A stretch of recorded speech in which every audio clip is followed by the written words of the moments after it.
Bismillahirrahmanirrahim. Assalamualaikum warahmatullahi wabarakatuh.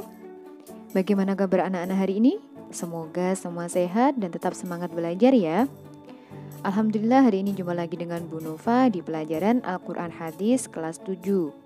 Hari ini kita akan belajar tentang memahami kedudukan dan fungsi Al-Quran serta hadis dalam Islam.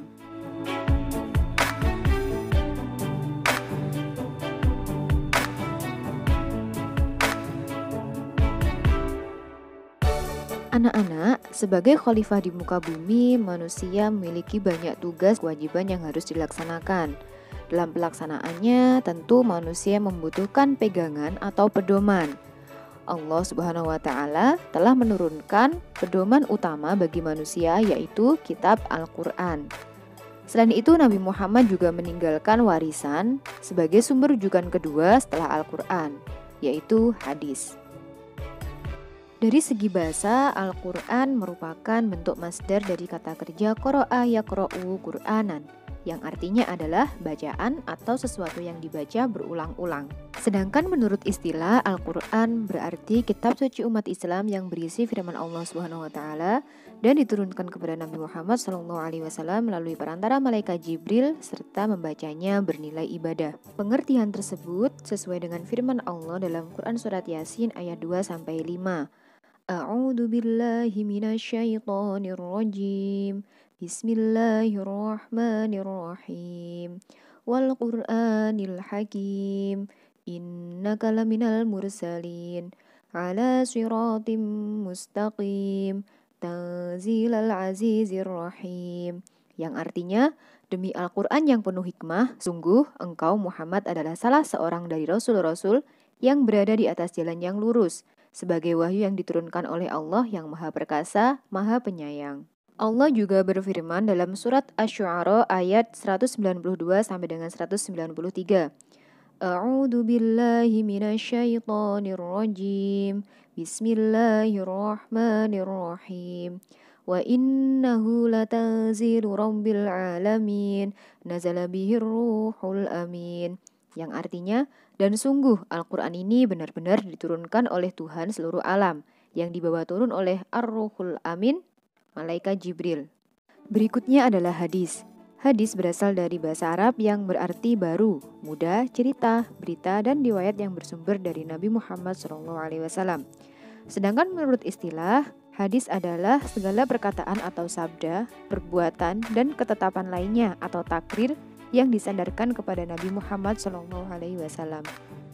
Dalam Islam, Al-Quran merupakan sumber hukum yang utama dan pertama. Hal ini menyangkut aturan yang mengatur hubungan manusia dengan dirinya sendiri, hubungan manusia dengan Allah, hubungan manusia dengan manusia yang lain, dan hubungan manusia dengan alam. Jadi, segala sesuatunya sudah ada di Al-Quran ya anak-anak. Kemudian, untuk sumber hukum yang kedua adalah hadis. Hadis ini memperkuat dan memperjelas apa yang ada di dalam Al-Quran. Di dalam hadis juga ada rincian terhadap Al-Quran yang bersifat global, atau hukum aturan-aturan yang tidak didapati dalam Al-Quran. Hal tersebut berdasarkan dalil dari Al-Quran, salah satunya ada di surat An-Nisa ayat 59. A'udzu billahi minasyaitonir rajim. Bismillahirrahmanirrahim. Ya ayyuhalladzina amanu ati'ullaha wa ati'ur rasul wa ulil amri minkum fa in tanaza'tum fi syai'in farudduhu ilallahi war rasuli in kuntum tu'minuna billah والرسول إن كنتم تؤمنون بالله واليوم الآخر ذلك خير وأحسن تأويلا. Artinya, wahai orang-orang yang beriman, taatilah Allah dan taatilah Rasul Muhammad dan ulil amri, pemegang kekuasaan di antara kamu. Kemudian jika kamu berbeda pendapat tentang sesuatu, maka kembalikanlah kepada Allah, yaitu Al-Quran, dan Rasul, sunnahnya. Jika kamu beriman kepada Allah dan hari kemudian, yang demikian itu lebih utama bagimu dan lebih baik akibatnya. Selain itu, ada pula hadis yang menerangkan tentang kedudukan Al-Quran dan hadis pada hadis yang diriwayatkan Abu Dawud dan At-Tirmidzi. bahwa Rasulullah Shallallahu Alaihi Wasallam ketika akan mengutus Mu'az bin Jabal ke Yaman, beliau bersabda, "Bagaimana engkau memberikan keputusan apabila ada sebuah peradilan yang dihadapkan kepadamu?" Mu'az menjawab, "Saya akan memutuskan menggunakan kitab Allah." Beliau bersabda, "Seandainya engkau tidak mendapatkan dalam kitab Allah," Mu'az menjawab, "Saya akan kembali kepada sunnah Rasulullah Shallallahu Alaihi Wasallam." Beliau bersabda lagi, "Seandainya engkau tidak mendapatkan dalam sunnah Rasulullah Shallallahu Alaihi Wasallam serta dalam kitab Allah," Mu'az menjawab, "Saya akan berijtihad menggunakan pendapat saya dan saya tidak akan mengurangi." Kemudian Rasulullah Shallallahu Alaihi Wasallam menepuk dadanya dan berkata, "Segala puji bagi Allah yang telah memberikan petunjuk kepada utusan Rasulullah untuk melakukan apa yang membuat senang Rasulullah." Nah, anak-anak, jadi jelas ya bahwa segala permasalahan sudah ada penyelesaiannya dalam Al-Quran. Jadi untuk yang pertama, pedoman kita adalah Al-Quran. Selanjutnya kita akan membahas tentang fungsi Al-Quran. Yang pertama, Al-Quran berfungsi sebagai petunjuk dan dasar pengetahuan bagi orang yang beriman. Ini ada di Quran Surat Al-A'raf ayat 52. Jadi anak-anak, di dalam Al-Quran sudah ada ilmu pengetahuan. Misalnya, asal-usul terbentuknya manusia, asal-usul terbentuknya bumi, dan lain sebagainya. Kemudian merupakan tempat kembali suatu masalah. Hal ini juga ada di Quran Surat An-Nisa ayat 59. Jadi ketika ada permasalahan dalam kehidupan, untuk penyelesaiannya ada di Al-Quran. Kemudian Al-Quran juga berfungsi sebagai jalan kebenaran dan keselamatan. Hal ini ada di Quran Surat Al-Maidah ayat 16. Jadi barang siapa yang berpedoman terhadap Al-Quran, maka ia akan selamat di dunia maupun di akhirat. Kemudian Al-Quran juga sebagai pembeda, yaitu dalam Al-Quran ada antara hak dan yang batil, atau yang baik dan yang buruk, apa yang harus dilakukan, apa yang tidak boleh dilakukan. Hal ini ada di Quran Surat Al-Furqan ayat 1. Kemudian Al-Quran juga berfungsi sebagai obat atau syifa. Hal tersebut ada di dalam Quran Surat Yunus ayat 57. Jadi ketika kita gelisah, hati kita tidak tenang, maka kita jika membaca Al-Quran, kita akan mendapatkan ketenangan. Sebagai sumber hukum Islam yang kedua, hadis juga memiliki beberapa fungsi. Yang pertama, memperjelas isi Al-Quran. Jadi ketika ada sebuah perintah dalam Al-Quran, maka akan diperkuat atau diperjelas lagi dengan hadis. Contohnya adalah perintah Allah di dalam Quran Surat Al-Maidah ayat 6. Di sana sebelum melaksanakan sholat, kita diperintahkan untuk membasuh wajah, tangan sampai siku, kemudian membasuh kepala, membasuh kedua kaki sampai kedua mata kaki. Nah, hal tersebut dikuatkan dalam hadis riwayat Bukhari dan Abu Hurairah. Rasulullah SAW bersabda, tidak diterima sholat seseorang yang berhadas sampai ia berwudu. Jadi di sini merupakan penegasan atau penguatan. Yang kedua, hadis berfungsi sebagai menafsirkan isi Al-Quran. Nah, ada beberapa isi Al-Quran, untuk perinciannya itu berada di hadis.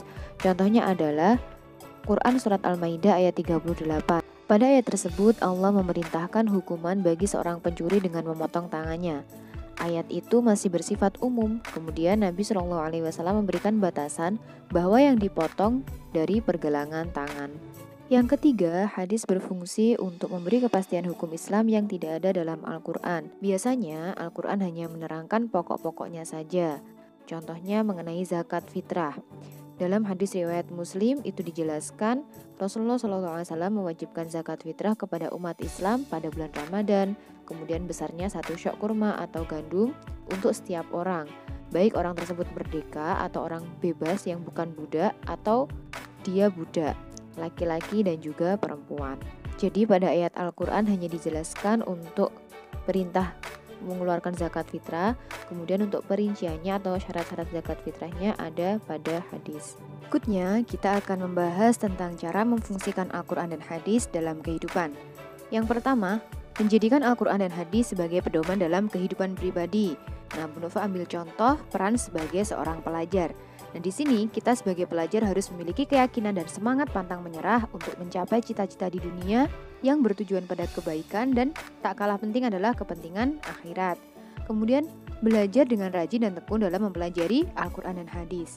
Yang kedua, Al-Quran dan hadis sebagai pedoman dalam kehidupan rumah tangga atau keluarga. Dalam Al-Quran dan hadis sudah dijelaskan ada hak dan kewajiban masing-masing anggota keluarga. Misalnya sebagai seorang anak kita harus selalu berusaha menyenangkan hati kedua orang tua, selalu mendoakan kedua orang tua saat orang tua masih hidup ataupun orang tua yang sudah meninggal. Kemudian sebagai seorang suami dan ayah, berkewajiban untuk membimbing keluarganya agar senantiasa ingat kepada Allah Subhanahu wa taala. Membiasakan untuk musyawarah dengan anggota keluarga untuk mencari jalan keluar ketika ada permasalahan dan menafkahi kebutuhan keluarga dengan rezeki yang halal. Kemudian yang ketiga, sebagai seorang istri dan ibu juga memiliki kewajiban untuk menjaga kehormatan dan harta suami, mendidik anak-anaknya sesuai dengan Al-Quran dan hadis, dan taat terhadap perintah suami selama tidak bertentangan dengan syariat agama Islam. Yang ketiga, menjadikan Al-Quran dan hadis sebagai pedoman dalam kehidupan bermasyarakat. Nah, anak-anak, dalam Al-Quran dan hadis sudah diatur bagaimana kita hidup di dalam masyarakat. Misalnya, ada perintah untuk saling tolong-menolong dalam kebaikan di surat Al-Maidah ayat 2. Kemudian ada juga perintah untuk berbuat baik kepada sesama. Nah, di sini juga ada dalam salah satu hadis riwayat Muslim dari Abu Syurai Al-Khuzai nomor 69, yaitu kita harus berbuat baik kepada tetangga. Kemudian perintah untuk saling nasihat-menasehati dalam kebaikan. Nah, di sini ada pada surat Al-Asyr ayat 1. Yang keempat adalah menjadikan Al-Quran dan hadis sebagai pedoman dalam kehidupan berbangsa dan bernegara. Manusia diciptakan dalam keadaan saling berbeda. Manusia diciptakan berbangsa-bangsa dan bersuku-suku supaya mereka saling mengenal satu sama lain. Untuk dapat tercipta hidup yang rukun, saling menghargai dan saling menyayangi, Allah sudah mengatur itu semua dalam surat Al-Hujurat ayat 13. Yang kelima adalah menjadikan Al-Quran dan hadis sebagai hakim dalam menyelesaikan setiap masalah. Kehidupan manusia tidak selamanya mulus tanpa ada masalah. Banyak persoalan yang datang silih berganti. Namun semua itu telah ada petunjuknya dalam Al-Quran dan juga hadis. Allah telah berfirman dalam surat Al-Ahzab ayat 36 dan surah An-Nisa ayat 59. Bentuk pengamalan iman kepada Al-Quran dan hadis harus tercermin dalam segala sikap, tindakan, perkataan, dan perbuatan keseharian seseorang. Hal ini menjadi bukti bahwa dirinya beriman kepada Al-Quran dan hadis. Tidak ada artinya orang yang mengaku beriman tapi perbuatannya tidak sesuai dengan apa yang ada dalam Al-Quran dan hadis. Yang pertama, penerapan Al-Quran dan hadis dalam kehidupan pribadi. Di sini Bu Nova ambil contoh bagi seorang pelajar ya. Bagi seorang pelajar, penerapan Al-Quran dan hadis ini bisa tercermin dalam yang pertama, aktif mempelajari serta mengamalkan Al-Quran dan hadis, kemudian berperan aktif dalam meningkatkan pengetahuan serta pemahaman Al-Quran dan hadis, misalnya ikut dalam kajian-kajian agama, kemudian menggunakan waktu luang yang ada dengan kegiatan positif untuk meningkatkan kapasitas diri, gemar bersilaturahmi, semangat beribadah seperti sholat 5 waktu di awal waktu, kemudian mempunyai kepekaan sosial dan mempelopori perbuatan yang baik serta mencegah dari perbuatan yang tercela. Yang kedua, dalam kehidupan keluarga. Bentuk penerapan Al-Quran dan hadis dalam keluarga diantaranya taat dan patuh terhadap bimbingan dan anjuran kedua orang tua, menjunjung tinggi dan menjaga amanah kedua orang tua, menjaga harkat, martabat, dan nama baik kedua orang tua, kemudian mendoakan bagi kebaikan kedua orang tua dan juga mengamalkan ilmu-ilmu yang sudah diperoleh dalam kehidupan sehari-hari di rumah.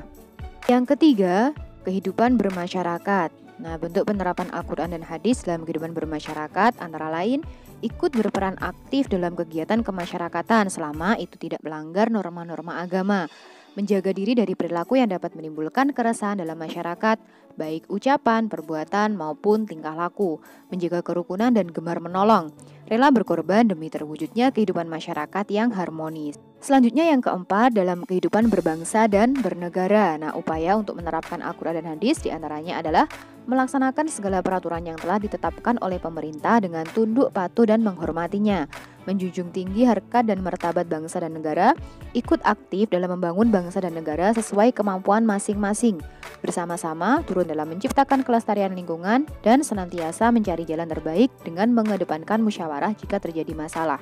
Jadi seperti itu ya anak-anak, mari kita bersama-sama berusaha untuk menerapkan apa yang sudah ada dalam Al-Quran dan hadis dalam kehidupan kita sehari-hari. Baik anak-anak, demikianlah materi kita ini. Semoga apa yang kita pelajari bermanfaat. Dari Bu Nova kurang lebihnya mohon maaf. Wassalamualaikum warahmatullahi wabarakatuh.